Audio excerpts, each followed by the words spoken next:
On s'en rend pas compte, mais c'est 6 millions de pailles par jour consommées en France.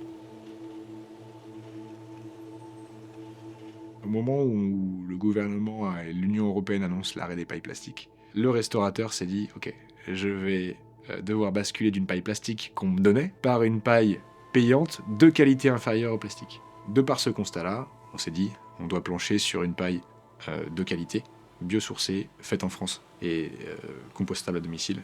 Et voilà, c'est parti de là, la Société des Nouvelles Pailles.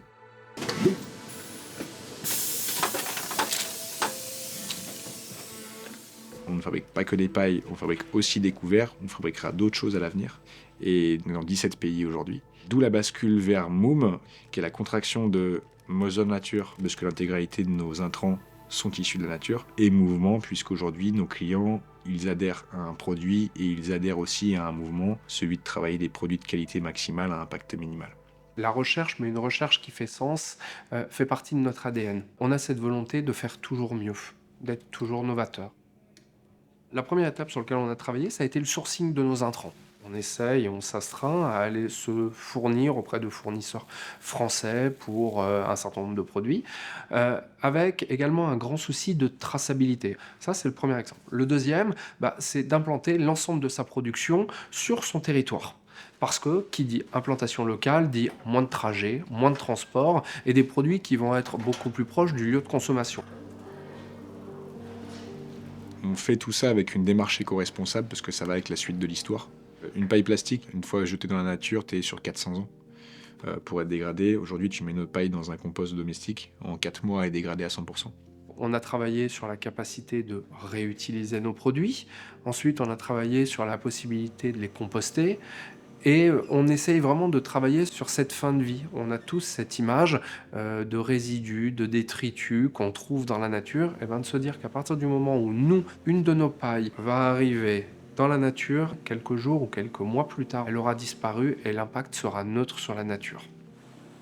On est venu également améliorer nos process pour venir faire des économies d'énergie. Et on est venu professionnaliser l'ensemble de ces process qui nous ont permis de pouvoir aller chercher des certifications. Donc on est vraiment rentré dans un processus désormais d'amélioration continue pour pouvoir venir réduire notre impact carbone et tous nos axes de recherche vont dans ce sens-là.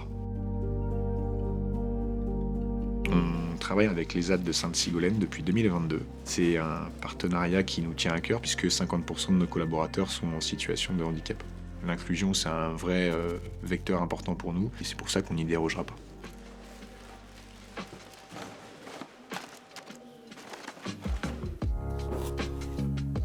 Quand je vois les plus grands noms du CHR utiliser nos produits, ça ne fait que confirmer le fait qu'on ne s'est pas trompé dans la direction qu'on a souhaité prendre. Les pailles, elles n'apportent aucune saveur complémentaire néfaste à la boisson. Elles résistent à la chaleur, elles ne se dégradent pas dans la boisson. Et le jour où je les ai testées, je me suis dit, ça y est, enfin, on a une vraie solution qui va nous aider à pouvoir répondre à la qualité de service qu'on souhaite.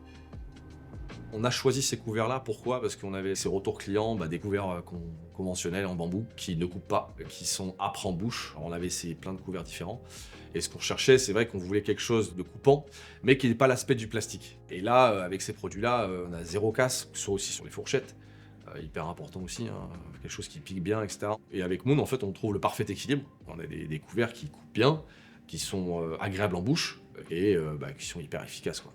C'est un peu la totalité de la démarche qui est très intéressante. Il y a ce côté RSE, elles sont fabriquées en France, avec aussi une inclusion qui est réalisée dans ces ateliers. Alors c'est juste un petit objet, c'est juste une paille, mais derrière il en découle aussi un message qui est intéressant. L'idée, c'est d'avoir déjà un produit qui est fabriqué en France, et ça rentre dans notre démarche RSE, parce qu'on est certifié ISO 20021 depuis 2017, et c'est ce qui m'a fait peser dans la balance au niveau du choix, clairement. La volonté, c'est toujours d'aller plus loin, et ainsi d'avoir des gammes qui vont venir s'élargir et qui vont répondre de la manière la plus vertueuse possible à un usage ou un type d'utilisation. La suite de l'histoire, c'est ça. On veut fabriquer en France les produits les plus responsables possibles, le plus accessible possible, apporter des produits de qualité maximale à un impact minimal au plus grand nombre et avec un taux de service irréprochable.